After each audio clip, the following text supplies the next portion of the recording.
Chapter 4. The Reason. Get over here! The voice cut through the air like the twang of a ricocheting bullet. Little Willie had never heard a voice like that before. Not on this farm. He couldn't move. But Searchlight sure could. The owner of the voice barely had time to step back into the house and close the door. Searchlight barked and snarled and jumped at the closed door. Then the door opened a crack. The man stood in the opening. He was holding a small derringer and pointing it at Searchlight. His hand was shaking. "Don't shoot!" Little Willie yelled as he reached out and touched Searchlight gently on the back. The barking stopped. "Who are you?" "Name's Crawford Snyder, state of Wyoming," the man said with authority. He opened the door a little farther. The man was dressed as if he was going to a wedding. A city slicker. He was short with a small head and a thin, droopy mustache that reminded Little Willie of the last time he'd drunk a glass of milk in a hurry. "What do you want?" Little Willie asked. "Official business. Can't the old man inside talk?" "Not regular talk. We have a code. I can show you." As Little Willie reached for the door, Clifford Snyder again aimed his gun at Searchlight, who had begun to growl. "Leave that thing outside," he demanded. "She'll be all right if you put your gun away."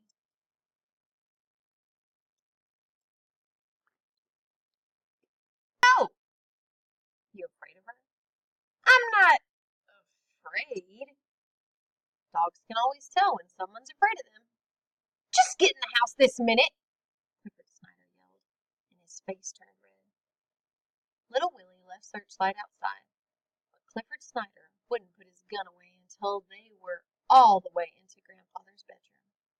And then he insisted that Little Willie shut the door. Grandfather's eyes were wide open and fixed on the ceiling. He looked much older and much more tired than he had this morning. "You're no better than other folks," Clifford Snyder began, as he lit up a long, thin cigar and blew smoke toward the ceiling. "And anyway, it's the law, plain and simple." Little Willie didn't say anything. He was busy combing Grandfather's hair, like he did every day when he got home. When he finished, he held up the mirror so Grandfather could see. "I'm warning you," Clifford Snyder continued. "If you don't pay, we have our ways, and it's all legal, all fair and legal. You're no better than other folks." "Do we owe you some money, Mr. Snyder?" Little Willie asked. "Taxes, son, taxes on this farm. Your grandfather there hadn't been paying them." Little Willie was confused. Taxes? Grandfather had always paid every bill, always on time, and Little Willie did the same. So what was this about taxes? Grandfather had never mentioned them before. There must be some mistake. "Is it true?" Little Willie asked Grandfather. Grandfather didn't answer. Apparently he had gotten worse during the day. He didn't move his hand, or even his fingers. "Ask him about the letters," piped up Clifford Snyder. "What letters?" "Every year we send a letter, a tax bill, showing you how much you owe." "I've never seen one," insisted Little Willie. "Probably threw 'em out." "Are you sure?"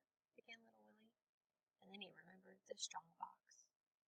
He removed the boards, then lifted the heavy box up onto the floor. He opened it and removed the papers. The papers he remembered seeing when he had been looking for money to rent the horse. "Are these the letters?" he asked. Clifford Snyder snatched the letters from Little Willie's hand and examined them.